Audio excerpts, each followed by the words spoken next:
Hello అండి.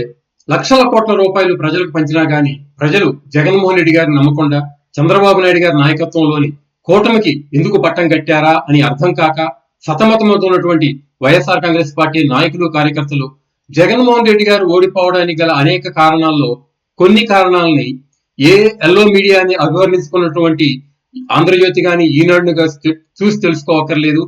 తాము అమితంగా అభిమానించి ప్రేమించి నమ్మేటటువంటి సాక్షి పేపర్లో ఉన్నటువంటి వార్తలను కనుక గమనిస్తే జగన్మోహన్ రెడ్డి గారిలో ఉన్న లోపాలు స్పష్టంగా కనపడతాయి. దాని ద్వారా జగన్మోహన్ రెడ్డి గారు కానీ ఆ పార్టీ కార్యకర్తలు కానీ సరిదిద్దుకునే అవకాశం ఉంటుందనే ఉద్దేశంతో కేవలం సాక్షి పేపర్లో వచ్చినటువంటి వార్తను ఆధారంగా నేను ఈ రోజు విశ్లేషిద్దాం అనుకుంటున్నానండి. ఇది ఈ రోజు సాక్షి మీడియాలో వచ్చినటువంటి న్యూస్.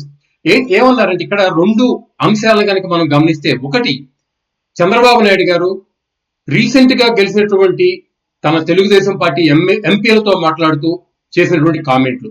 అదేంటంటే, ఎంపీలు ఎవరు తన దగ్గరకు రావడానికి జంకవద్దని, తరచూ వచ్చి తనను కలవాలి, పనిలో ఉన్న పక్కకు వచ్చి మాట్లాడతామని తెలిపారు. టీడీపీ కార్యకర్తలు నాయకులు ఈ 5 ఏళ్లు తన కోసం ప్రాణాలకు తెగించి కష్టపడ్డారని, కత్తి మీద పెట్టిన జై టీడీపీ జై చంద్రబాబు అన్నారని తెలిపారు.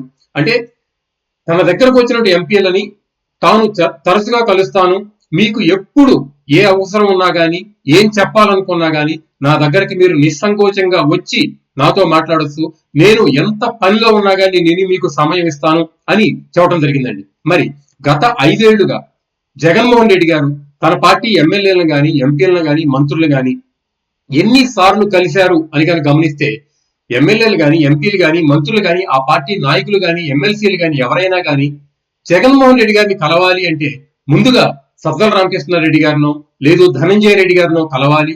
వాళ్ళు పర్మిషన్ ఇస్తే మాత్రమే నెక్స్ట్ స్టేజ్ లో జగన్మోహన్ రెడ్డి గారు కలుస్తారు అనేటటువంటి విషయాన్ని వైఎస్ఆర్ కాంగ్రెస్ పార్టీ ఎమ్మెల్యేలు, ఇప్పుడు ఓడిపోయినటువంటి వాళ్ళు అనేక మీడియా సమావేశాలు ఇప్పుడు చెప్పడం జరుగుతుందండి. మరి దీన్ని బట్టి గమనిస్తే పార్టీని నడపడంలో, పార్టీ నాయకుల అంతరంగాల్ని అర్థం చేసుకోవడంలో, వాళ్ళతో మాట్లాడటం, వాళ్ళు చెప్పింది వినటంలో ఓర్పుగా ఉండటంలో చంద్రబాబు నాయుడు గారి బెస్టా జగన్మోహన్ రెడ్డి గారి బెస్టా అనేది సాక్షిలో వచ్చిన కథనం ప్రకారం వైఎస్ఆర్ కాంగ్రెస్ పార్టీ వాళ్ళు అనలైజ్ చేసుకోవచ్చండి. ఇక రెండవది ఏంటంటే, ఒక ముఖ్యమంత్రిగా గంటల తరబడి వాహనాలు నిలిపివేయవద్దు అని పోలీసులకి ఆదేశాలు ఇవ్వడం జరిగిందండి. అంటే ముఖ్యమంత్రిగా కాదండి చంద్రబాబు నాయుడు గారు, ఒక పార్టీ అధ్యక్షుడిగా, కాబోయే ముఖ్యమంత్రిగా ఈ ఆదేశాలు ఇవ్వడం జరిగింది. తనతో పాటు విఐపి సెక్యూరిటీ పేరుతో కాన్వాయ్ వెళ్లే మార్గాల్లో గంటల తరబడి వాహనాలను నిలిపివేయవద్దని పోలీసులకు టీడీపీ అధ్యక్షుడు చంద్రబాబు సూచించారు. గురువారం ఢిల్లీ బయలుదేరిన చంద్రబాబు తన కాన్వాయ్ వెళుతున్న క్రమంలో సాధారణ ప్రజల వాహనాలను ప్రజలు నిలిపివేయడాన్ని గమనించి ఆ మేరకు ఆదేశాలు ఇచ్చారు. దీంతో ఉండవల్లి నివాసం నుంచి ఎయిర్పోర్ట్ కు వెళ్లే లోపే గుంటూరు ఎస్పీ, విజయవాడ సిపిలకు బాబు భద్రతా సిబ్బంది సమాచారం ఇచ్చారు. భవిష్యత్తులో కూడా సామాన్య ప్రజలకు, వాహనదారులకు ఇబ్బంది లేకుండా చూసుకోవాలన్నారు. బారికేడ్లు, రోడ్లు మూసివేత, షాపుల బంధు వంటి చర్యలు వద్దని తెలియజేశారు అని సాక్షిలో వచ్చింది. కాబట్టి ఖచ్చితంగా చంద్రబాబు నాయుడు గారు అన్నారు అని మనందరం నిర్ణయించుకోవచ్చు. ఎందుకంటే సాక్షిలో సాధారణంగా చంద్రబాబు నాయుడు గారి నుంచి పాజిటివ్ గా రాయరు. మరి ఈ రోజు రాశారు అంటే సాక్షి మారిందో లేదు పొరపాటు రాశారో గాని ఈ వార్తను రాశారు కాబట్టి వైఎస్ఆర్ కాంగ్రెస్ పార్టీ వాడు దీన్ని నమ్మొచ్చు.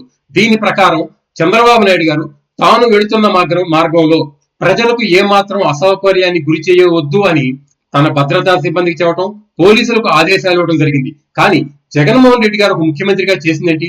గత 5 ఏళ్లుగా తాను ఎక్కడికి వెళ్ళినా గానీ వెళ్తే హెలికాప్టర్లో వెళ్ళటం, ఒకవేళ రోడ్డు మార్గాన వెళ్లాలంటే గనక ఆ రోడ్లో ఉన్నటువంటి చెట్లన్నీ నరికేయటం, ఆ రోడ్లో బారికేడ్లు కట్టడం, ఆ రోడ్లో సామాన్య ప్రజలు ఎవరు ఆయన్ని చూడటానికి వీల్లేని విధంగా పోలీసు పహారాతో ఏమాత్రం అందుబాటులో లేకుండా వెళ్ళటం, ఇవన్నీ గమనిస్తే ప్రజాస్వామ్య వ్యవస్థలో ఒక ముఖ్యమంత్రి ప్రజలకు దగ్గరగా ఉండాలా లేదు పరదాలు కట్టుకుని తిరగాలా అని ప్రజలు ఆలోచించినప్పుడు ఖచ్చితంగా ఎవరైతే తమతో దగ్గరగా ఉంటారో ఆయన్నే ఒక నాయకుడిగా గుర్తిస్తారు అనేది ఇక్కడ వైఎస్ఆర్ కాంగ్రెస్ పార్టీ నాయకులు గుర్తుంచుకోవాలి. మరి జగన్మోహన్ రెడ్డి గారు తన పార్టీ నాయకులకి, కార్యకర్తలకి, ఎంపీలకి, ఎమ్మెల్యేలకి ఏ రోజు అపాయింట్మెంట్లు ఇవ్వకుండా, వాళ్ళు చెప్పేది వినకుండా కేవలం నేను మీ నాయకుడిని, నేను చెప్పింది మాత్రం మీరు ఫాలో అవ్వాలి, మీరు నాకు సలహాలు ఇచ్చే స్థాయి మీకు లేదు అనే విధంగా ప్రవర్తించడం, తాను ముఖ్యమంత్రిగా ఒక నియంతగా, ఒక రాజు లాగా పోగొడబోతూ నేను వెళ్లే మార్గంలో సామాన్యుడు ఎవడో నా వైపు చూడటానికి వీల్లేదు అన్నట్టుగాను, లేదు ఒకవేళ సామాన్య ప్రజలకు దగ్గరగా వెళితే వాళ్ళు ఏదైనా ప్రశ్నిస్తారేమో అని భయంతోనో జగన్మోహన్ రెడ్డి గారు పరదాల చాటున మాత్రమే 5 ఏళ్లు ప్రయాణం చేశారు అంటే ప్రజాస్వామ్య దేశాల్లో రాజకీయ నాయకులు ఇలా పరదాలు గట్టుకు తిరిగితే ప్రజలు విశ్వసిస్తారా అనేది వైఎస్ఆర్ కాంగ్రెస్ పార్టీ నాయకులు ఆలోచించుకోవాలండి.